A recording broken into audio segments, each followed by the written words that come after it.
ብዙ ሰው የሚያስበውኛ ተፍሲር የምናስተምር ነው የሚመስለው። እኔ ተፍሲር ማስተምር ነው የሚመስለው። ተፍሲር ማለት ትርጓሜ ማለት ነው አይደል? በዘመናችን ራሳቸውን ቁርአንዮች ብለው የሚጠሩ የሱናን ማስረጃነት በቀጥታም ይሁን በተዘዋዋሪ የሚያስተባብሉ ቡድኖች ተፈጥረዋል። የእከሌ ሼህ ኪታብን ማብራራት ከሆነ አላብራራም። እነዚህ ቁርአንዮች የሚባሉ አንዳንድ ሰዎች ከነሱ መካከል ሆኖም ግን በሀገራችን ጠፍተው ነበር። ነገር ግን ሰሞኑን እንቅስቃሴ ማድረግ ጀምረዋል በሶሻል ሚዲያ። ሌላው በስተመጨረሻ የማነሳው ነገር በአፕሊኬሽን ውስጥ ያሉ የቁርአን አስተምሮቱ ይዘቱን በተመለከተ በአጠቃላይ ኃላፊነቱን የሚወስደው ካሊድ ክብሮም የሚባል ከፊታቸው የተቀመጠ ሰው ነው። እሺ አንተ አሁን ባጭሩ ቁርአንን ነው የምትቀበለው እንጂ ሐዲስን አትቀበልም ወይንስ ከሐዲስ የምትቀበለውና ማትቀበለው አለ? የምቀበላቸዋሉ ማልቀበላቸዋሉ። በምን መስፈርት ነው የምትቀበለው? የትኞቹንስ ነው የምትቀበለው? በምን መስፈርት ነው የምትቀበለው? በቁርአን መስፈርት። ኦኬ ቁርአን መስፈርት ምን ይላል ስለ ሐዲስ? فبأي حديث بعده يؤمنون فبأي حديث بعد الله وآياته يؤمنون የሚሉ በጣም በርካታ የቁርአን አያቶች በመጀመሪያ እንደሱ አይልም ቁርአን ላይ فبأي حديث የሚል ቁርአን ይሄን የሚለው فبأي حديث የሚል ቁርአን ባረከላሁ ፊክ አንዴ ቆያት ባርከ አንቺ ጊዜ እንደሱ የሚል ቁርአን የለ። ቁርአን እከተላለሁ ይላል ቁርአን ላይ አቁም እያልኩ ነው ከቀደም ጀምሮ። فبأي حديث بعد الله وآياته አዳምጥ እንጂ ሄደህ ቁርአንን ተማራ። ታዲያ እንደዚህ አይነት ሹብሃ ካለ መጀመሪያ ቁርአንን ተማረው። ቢያንስ ከተላለሁ ካልክ አታውቅም ቁርአን በዲን ሹብሃ የለም። እሺ አዳምጥ። فبأي حديث የሚል ቁርአን የለም በመጀመሪያ። ሁለተኛ በምን መስፈርት ነው የምትቀበለው እያልኩህ ነበር። አሁን መስፈርቶችን እያነሳህ ራሱ አይደለም በምን መስፈርት እንደማትቀበልም እየጠየቅኩህ ነበር። እነዚያን መስፈርቶች እያነሳህ አይደለም። እኔ እናንተ ልጆች ሄዳችሁ ተማሩ ነው የምላችሁ። በመጀመሪያ ሄዳችሁ አካባቢያችሁ ቁርአን አቀራሩን ራሱ ተማሩት። ከቅድም ጀምሮ 3 አንቀጾችን ሰማሁለት የቁርአን ተከታይ ነኝ ይላል፣ ግን ቁርአን አያውቅም። አላህ ያለም እኔ እነዚህ እንትን ምንድነው ቁርአን እከተላለሁ ካልክ ሱረቱል በቀራ ላይ አላህ ሱብሓነሁ ወተዓላ ወአቂሙ ሰላተ ላ በሱራ አሊ ኢምራን ላይ ወሊላሂ ዐለ ናሲ ሐጅል በይት መን ኢስተጣዐ ኢለይሂ ሰቢላ ይላል። ምን ማለት ነው? አንዴ ሚተናንሳ እስኪ ምን ማለት ነው? አሁን ያነበብኩት አንቀጽ እሱ ባረከላሁ ፊኩም። መጀመሪያ የሌለ የቁርአን አያትን የቀራው ያልከኝ ሱረቱል ሙርሰላት ላይ ቁጥር 50 ላይ ያለልህ ያለን ነገር ነው የቀራው። አውጣውና ትልቁ ላይ ነው ክፈተው። መርሐባ አንዱ ችግር فبأي حديث بعد الله وآياته يؤمنون የሚለውን አሳየኝ። ኖ ይሄኛውን ያመጣሁልህ 50ኛው ሱራ ላይ 50ኛው ቨርስ ላይ ያለው ምን ይላል? فبأي حديث بعده يؤمنون ይላል። ያ ሰላም አለይክ። ቢያንስ እስኪ እሺ እያነበብክ እስኪ ያሳየን። እንደሱ አይለም ቢጀመር እያነበብክ ቢያንስ አሁን እያየኸው በትክክል አንብበው እስኪ። መርሐባ فبأي حديث بعده يؤمنون ተፈጣሪሽ እንደሱ አይልም ወንድማችን። ተፈዶልሽ አስተምረኝሽ ከተው ይኸው ከፍችልሃለሁ መጨረሻው ላይ ያለው فبأي حديث ይላል። ታዳሳ فبأي حديث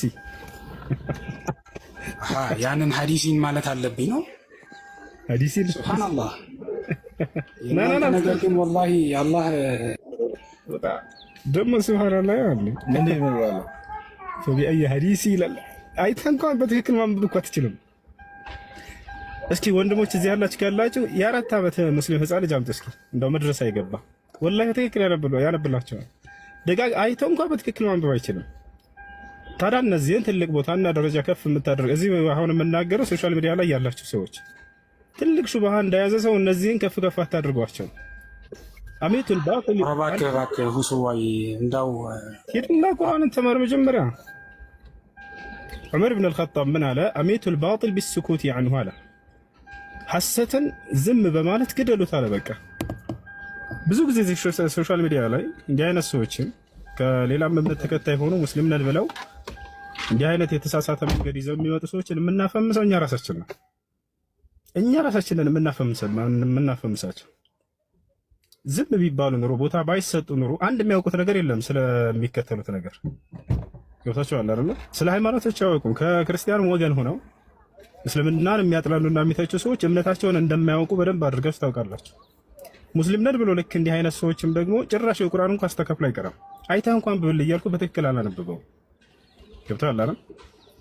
እንዲህ አይነት ሰዎችን ቦታ አትስጧቸው፣ ከፍ አታድርጓቸው፣ ስማቸው እንዲገና አታድርጉ። በራሳችሁ ጊዜ እንዲህ አይነት ሹባ ይዞ የመጡ ሰዎች አሉ። ይሄ አስፈላጊ አይደለም። አንዴ ይነገራል፣ አይ ነገር አይደለም። አንዴ ረድ ይሰጥባቸዋል። ከዚያ በኋላ ለቀ خلاص የሁል ጊዜ አጀንዳ አድርጋችሁ ግን እነርሱን ቦታ እንዲሰጣቸውና እንዲሰሙ አታድርጉ። ገብታችኋል አይደል? ያ ነው ይሄን ነው የሚፈልጉት እነርሱ። የእነሱን ቪዲዮ እየተቆራረጠ አሁን እንትና እንዲህ አሁን ይሄን ልጅ ቪዲዮ ቢሰራ ቆርጦ የሚሰራለት ሰው እኮ ይኖራል። ከዛ ነገ ይፈምሳል። ግን ያው የሚያውቀው ነገር የለም። ቁርአን ራሱ አስተካክሎ አይቀርም። ፕሮፌሰር ቁርአን አስተካክሎ አይቀርም። እና ስለዚህ ኡስታዝ ሙአዝ መጥቷል። ሰላም አለይኩም ኡስታዝ። ጥያቄ ነው አክቹሊ ይሄ የቁርአን ጥናት ማዕከል በሲሪያ ቁርአን ጥናት ማዕከል ነው የሚለው ፐርፐስፉሊ ሆም ብዬ ነው እንደዛ የሰየምኩት በሲሪያ ቁርአን ጥናት ማዕከል። ብዙ ሰው የሚያስበው እኛ ተፍሲር የምናስተምር ነው የሚመስለው። እኔ ተፍሲር ማስተምር ነው የሚመስለው።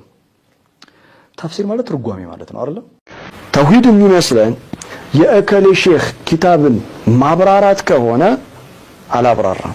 ሌላው በስተመጨረሻ የማነሳው ነገር በአፕሊኬሽን ውስጥ ያሉ የቁርአን አስተምሮቱ ይዘቱን በተመለከተ በአጠቃላይ ኃላፊነቱን የሚወስደው ካሊድ ክብሮም የሚባል ከፊታቸው የተቀመጠ ሰው ነው።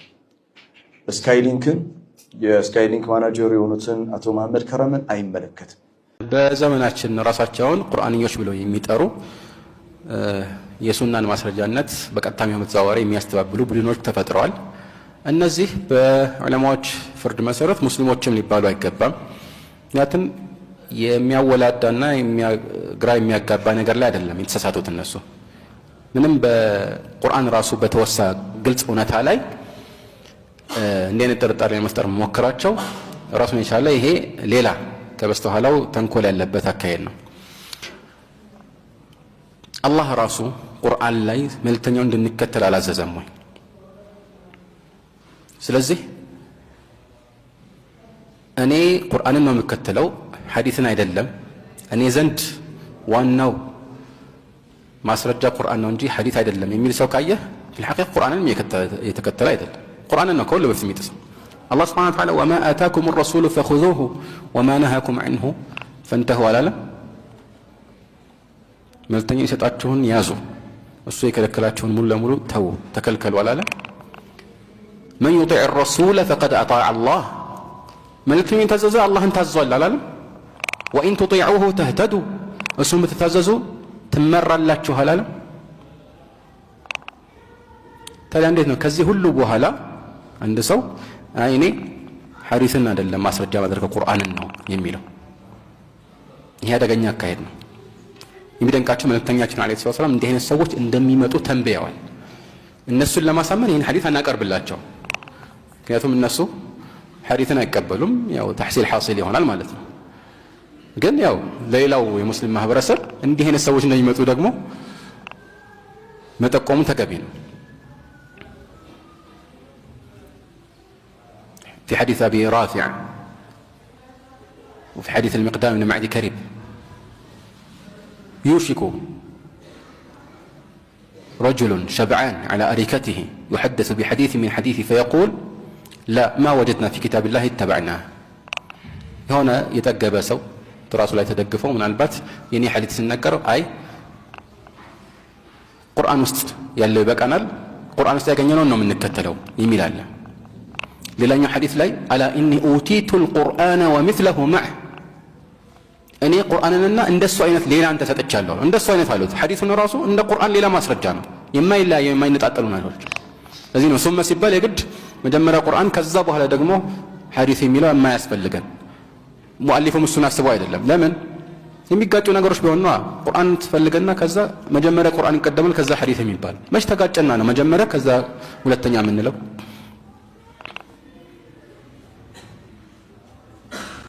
ስለዚህ ይህ ያው ምንም እንኳን ዛሬ የመጣ አዲስ ቢድዓ ቢሆንም በተወሰነ መልኩ ከዚህ ጋር የሚገናኝ ቢድዓን የፈጠሩ ድሮም ነበሩ።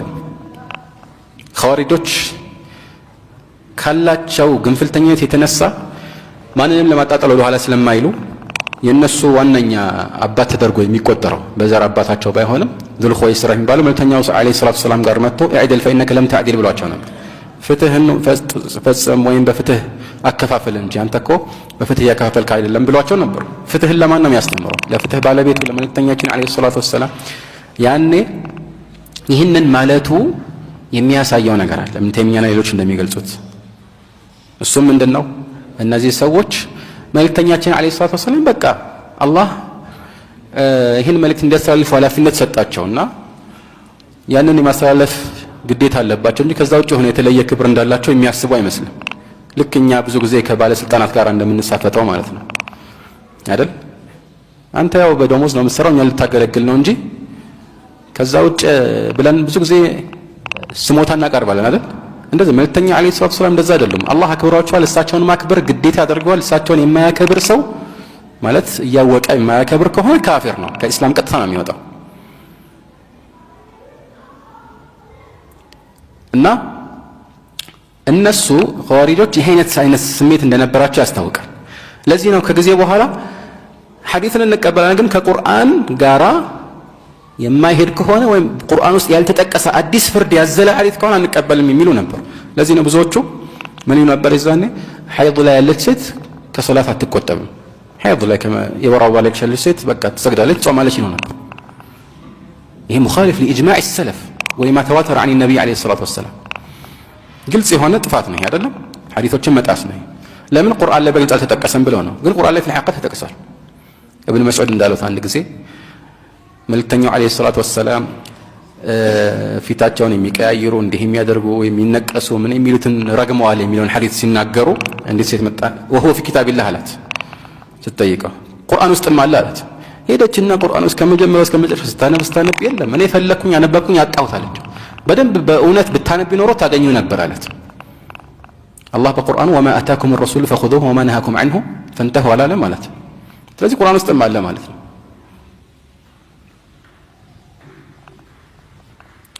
እና ቁርአን ውስጥ የሌለ ምናምን የሚባለው አካሄድ ትክክል አይደለም።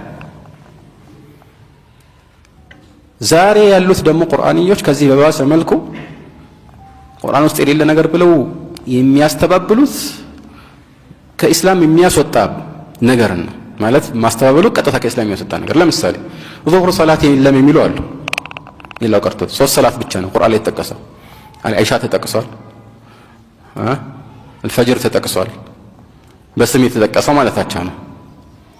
አልዓስር ተጠቅሷል፣ ከዚህ ውጭ የለም ይለዋል። طيب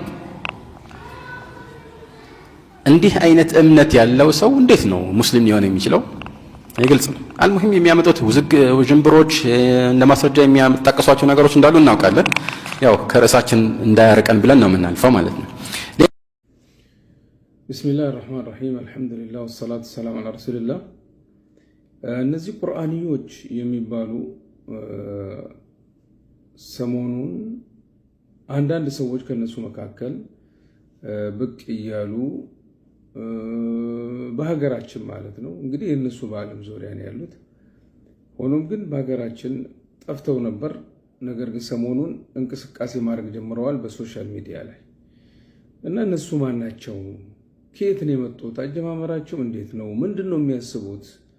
መንሀጃቸው ደግሞ ምንድን ነው የሚለውን በአጭሩ ለመመልከት እንሞክራለን ኢንሻአላህ ተዓላ ከዑለማዎች ማህደር በመውሰድ ማለት ነው። እንግዲህ እንደሚታወቀው ምንም ጥርጣሬ የሌለው ነገር ነቢያችንን ሰለላሁ ዐለይሂ ወሰለም ሱናቸውን መነካካት ወይም ደግሞ መንቀፍ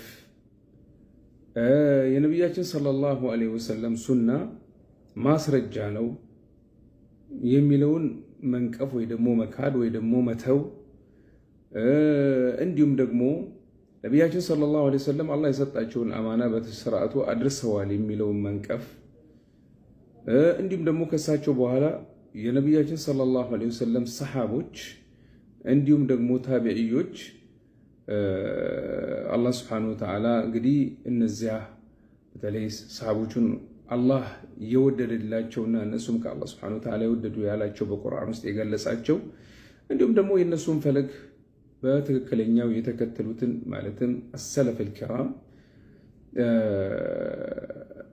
እንዲሁም ደግሞ ከነሱ በኋላ የመጡ ኢማሞቹን በአጠቃላይ ማለትም በተለይ ደግሞ አራቱን የሱና ኢማሞች እነዚህንና መሰሎቹን ምን ይላሉ? ቁርአንን ያወገዘ ወይ ደግሞ የነቀፈ ወይ ደግሞ የነቢያችንን ሰለላሁ ዐለይሂ ወሰለም ሱና የነቀፈ ደግሞ ጉድለት ያለው አድርጎ ያቀረበ ቁርአንን እንደነቀፈ ነው ብለዋል። ለምን?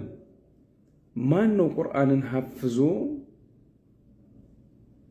ያስተላለፈልን? ከነቢያችን ሰለላሁ ዐለይሂ ወሰለም ቁርአንን ሐፍዞ ሸምድዶ ያስተላለፈልን እነሱ ናቸውና እነዚህ ድንቅ የአላህ ባሮች ናቸው። ሰሃቦች፣ ታቢዒዎችና ከነሱም በኋላ የመጡት ማለት ነው። አንዱ ካንዱ እየተቀባበለ በትክክለኛው መንገድ ምንም ነገር ጉድለት ሳይኖርበት ያስተላለፉልን እነዚህ ናቸው። ታዲያ ሱናን መንቀፍ ቁርአንን መንቀፍ ነው ብለዋል ዑለማዎች። አላህ ስብሓንሁ ወተዓላ ምን ይላል? መን ዩጢዕ ረሱለ ፈቀድ አጣዕ አላህ ወመን ተወላ ፈማ አርሰልናከ ዐለይሂም ሐፊዛ ይላል አላህ ስብሓንሁ ወተዓላ። መልእክተኛውን የሚታዘዝ ሰው በእርግጥም አላህን ታዘዘ። ከትዕዛዝም የሸሸ ሰው ደግሞ ምን ይሆናል? አያሳስባል አላህ ስብሓንሁ ወተዓላ። ስለዚህ ቁርአንን መንቀፍ ሱናን መንቀፍ ነው፣ አላህን መንቀፍ ነቢይ መንቀፍ ነው ሰለላሁ ዐለይሂ ወሰለም። ፈላ ወረቢከ ላ ዩእሚኑነ ሐታ ዩሐኪሙከ ፊማ ሸጀረ በይነሁም ሱመ ላ የጅዱ ፊ አንፉሲሂም ሐረጀን ሚማ ቀደይተ ወዩሰሊሙ ተስሊማ ይላል አላህ ጀለ ፊ ዑላ። ስለዚህ አላህ ስብሓነሁ ወተዓላ ምሎ ምን ይላል?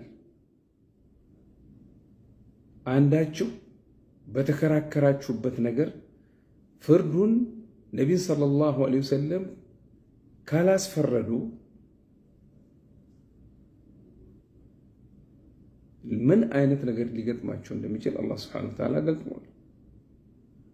እናም ፈላ ወረቢክ ይላል አላህ ስብሓነሁ ወተዓላ፣ በጌታህም እምላለሁ ላ ዩሐኪሙከ ፊማ ሸጀረ በይነሁም ላ ዩእሚኑነ ሐታ ዩሐኪሙከ ፊማ ሸጀረ በይነሁም። በተከራከሩበት በመካከላቸው በተከራከሩበት ነገር እስኪያስፈርዱህም ከዚያም ከፈረድከው ነገር በነፍሶቻቸው ውስጥም ጭንቀትን እስኪያገኙና ፍጹም መታዘን እስከሚታዘዙ ድረስ ይላል አላህ ሱብሓነሁ ወተዓላ አያምኑ ምን ያላቸው ከእምነት ውጭ ያደረጋቸው ማለት ነው። እንዲሁም አላህ ሱብሓነሁ ወተዓላ በሌሎች አያት በርካታ የቁርአን አያቶች ነቢይን መታዘዝ ረሱልን መታዘዝ አላህን መታዘዝ መሆኑን ይገልጽልናል። እሳቸውን እምቢ ብሎ መካድና እሳቸው ያዘዙትን እምቢ ማለት ወይ ደግሞ መጨቃጨቅና የእሳቸውን ፈለግ እምቢ ማለት ክህደት እንደሆነ አላህ ይገልጽልናል። ወመን ዩሻቂቅ ረሱለ ሚን ባዕድ ማ ተበየነ ለሁል ሁዳ ወየተቢዕ ገይረ ሰቢሊል ሙእሚኒን ንወሊሂ ማ ተወላ ወኑስሊሂ ጀሃነም ወሳአት መሲራ ይላል አላህ ጀለ ፊ ዑላ። ከነቢይና ሰለላሁ ዐለይሂ ወሰለም የመልእክተኛውን መንገድና የሙእሚኖችን መንገድ የማይከተል ሰው ያ ጥመትን የተጣመመ የሰመው መሆኑን አላህ ስብሓነሁ ወተዓላ ይገልጽልናል። ገሃነምም እናስገባዋለን ይላል አላህ ስብሓነሁ ወተዓላ። ቁርአንን በቁርአን ብቻ ወይ ደግሞ በዚህ ዘመን በፈለግኩት መንገድ እፈታዋለሁ ማለት ትክክል አይደለም ማለት ነው። እሳቸው ለኡማው አስተምረው ባለፉት መንገድ ነው ቁርአን የሚፈታውና ተፍሲር የሚሆነው። እንዲሁም ደግሞ ሰለፎች በተረዱትና ለኡማው አስተምረው ባለፉት መንገድ ማለት ነው። ታዲያ ይሄ መንገድ ከየት መጣው? እንደ የቁርአኑን አያቶች ከምን ይላሉ ዑለማዎች? 100 በላይ የሚሆኑ የቁርአን አያቶች አሉ በዚህ ዙሪያ ቢገለጹ ይላሉ። ታዲያ ይሄ ከየት መጣ ለሚለው ባጭሩ ምን አሉ? አስሉ هذا الرأي الفاسد ይሄ የተበላሸ መንገድ መሰረቱ አሉ አና አዘናዲቀተ እነዛ የተጣመሙት ኢማንን ግልጽ አድርገው እያሳዩ በውስጣቸው ኩፍርን የደበቁት ወጣኢፈቱን ሚን ጉላት ራፊዳ ከራፊዳ ከሺዓዎች የሆኑ ወሰን አልፈው እጅግ አጥብቀው መንገድን የሳቱት ከነሱ መንገድ የመጣ ነው ይላሉ። ምን ማድረግ? ሱናን በሁጃነት ያለ መቀበል ማለት ነው። ቁርአንን ብቻ ይዘን በቁርአን ብቻ ነው የሚሉት ከነሱ የመነጨ ነው ይላሉ። ነስአሉላህ አልዓፊያ። ስለዚህ ወንድሞቼ አላህ ሱብሓነሁ ወተዓላ መንገዱን ይምራንና እሱ የወደደውን መንገድ ያሳየንና ቁርአንና ሱና የአንድ ብር ሁለት ገጽታዎች ናቸው። ሁሉም ከአላህ ናቸው። ሁሉም ዋህዮች ናቸው። አላህ ስብሓነሁ ወተዓላ ምንድን ያለን? ማ የንጢቁ ዐኒል ሀዋ ኢን ሁወ ኢላ ወሕዩን ዩሓ። ከራሱ ከነቢይ ሰለላሁ ዐለይሂ ወሰለም ከነፍሱ የሚናገር የለም አላህ ስብሓነሁ ወተዓላ ዋህይ ቢያደርግለት እንጂ ብሎናል። አላህ ስብሓነሁ ወተዓላ በሱረት ነጅም ወነጅም ኢዛ ሀዋ ማ ضለ ሳሒቡኩም ወማ ገዋ ማ የንጢቁ ዐኒል ሀዋ ኢን ሁወ ኢላ ወሕዩን ዩሓ። ዋህይ ነው የነቢይ ሰለላሁ ዐለይሂ ወሰለም ቃል። ቁርአን ለፍظም ማዕናውም ሁሉ ነገር ከአላህ ስብሓነሁ ወተዓላ ሲሆን ሱና ደግሞ ማዕናው ከአላህ ሆኖ ለፍظ ከነቢይ ሰለላሁ ዐለይሂ ወሰለም የሆነ መሆኑን ሁላችሁም የምታውቁት ነገር ነው። ስለዚህ አኢማዎች ስለዚህ ዙሪያ ተናግረዋል። በተለይ ኢማም ሻፊዒ እና ሌሎችም በዚህ ዙሪያ ሰሞኑን ብቅ ያሉ አንዳንድ ሰዎች ይሄን መንገድ እምቢ ያሉ መሆናቸውን ማረጋገጥ አለባቸው። የሀገራችንም ዑለማዎች በዚህ ዙሪያ በተለይ የዑለማው ቢሮ ይሄን ነገር መግለጫ አውጥቶ እነዚህ ሰዎች መክሯቸው ወደ ቀጥተኛ መንገድ እንዲመለሱ መደረግ መቻል አለበት፣ ሸራቸው ሳይስፋፋ። አላህ ምንድን ያለን? ለቀድ መነ አላሁ ዐለል ሙእሚኒነ ኢዝ በዐሰ ፊህም ረሱለን ሚን አንፉሲሂም የትሉ ዐለይሂም አያቲሂ ወዩዘኪሂም ወዩዐሊሙሁሙል ኪታበ ወልሒክማ። አላህ ስብሓነሁ ወተዓላ ነቢይ ሰለላሁ ዐለይሂ ወሰለም ሲልክልን ምንድን ያለው? ወዩዐሊሙሁሙል ኪታበ ቁርአን ወልሒክማ ሱና ብለዋል ዑለማዎች ሲፈስሩት፣ ኢማም ሻፊዒ እና ሌሎችም። ስለዚህ እነዚህን ሰዎች ተጠንቀቁ፣ ከትምህርታቸው ራቁ። ላሁን ምንነታቸው እስኪረጋገጥ ድረስ አላህ ስብሓነሁ ወተዓላ እኛንም እነሱም ትክክለኛ መንገድ ይምራን። ያ ሐዩ ያ ቀዩም ያ ዙል ጀላሊ ወልኢክራም። ቀርብላችኋል።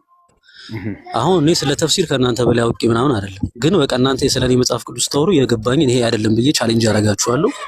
ከዛ ደግሞ አንተ መተህ ደግሞ ታሳምነኝና ታሸንፈኛለህ ወይ ደግሞ ትረግጠኛለህ፣ በቃ በሀሳብ ማለት ነው።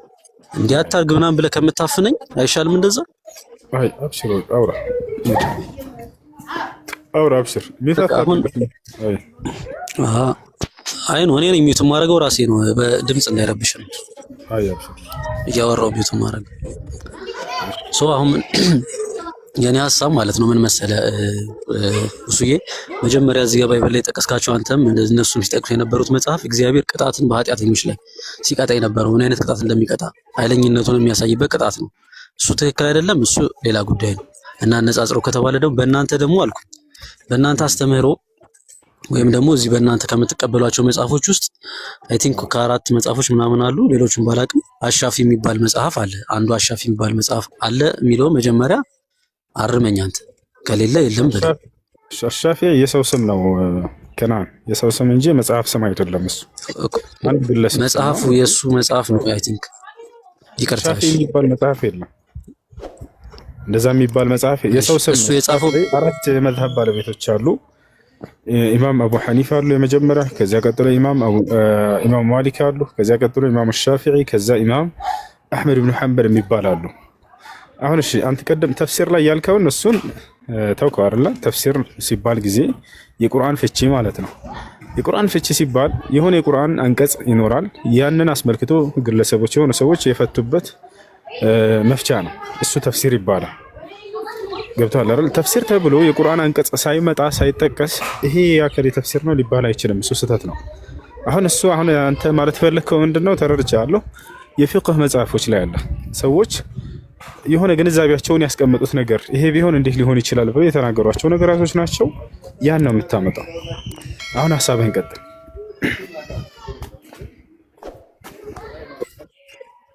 ተፍሲር ያልኩት ከቁርአን የወጣ ምናምን አይደለም። እሱ ስህተቴን አምኛለሁ። ምንድነው እዚህ መጽሐፉ ላይ ያው መጽሐፉ ተፍሲር አልቁርጡቢ የሚባል መጽሐፍ አለ። ግን ውስጡ ያን ተፍሲር እቺን ፓርተን የማነባትን ከቁርአን ወስዶ ምናምን አይደለም። አልሻፊግ የሚባለው ከአንዱ ከመጽሐፍቶቹ ባለቤት ውስጥ አንዱ የሆነው የሱ ከመጽሐፍቱ ባለቤቶች አንዱ የሆነው እሱ መጽሐፍ ውስጥ ይመስለኛል የአልሻፊ መጽሐፍቶች ውስጥ የሰውየው ማለት ነው። ከዛ ውስጥ ያለውን ነው እዚህ ጋር አልቁርጡቢ ላይ ያስቀመጠውና ምን ይላል መሰለም 85ኛው ፔጅ ላይ አልሻፊ ሰይሲልና ዛት ይሹድ ይልና it is not permitted to kill a I think እዚህ ጋር to kill a አንድ ኮሜንት ማን ነው አድሚን የለም እዚህ ቤት ያ ክርስቲያን ልጅ ነው አላህ ደንቆሮ ነው እያለ የጻፈ ወደ 10 ምናምን ጊዜ እያየሁት ነው። ለምን ሚውት አታደርጓቸው? አድሚን የለም እዚህ ቤት አድሚን የተደረጋችሁት በዋናነት ስለዚህ ነው። እዚህ ላይ በከፍቻ አላህና መልእክተኛ የሚሰደቡ ከሆነ ምድር ላይ አለመፈጠራችን ራሱ ይሻላል አይደለም? እዚህ ላይ በመክፈታችን ማለት ነው። እንደ አይነት ስርዓት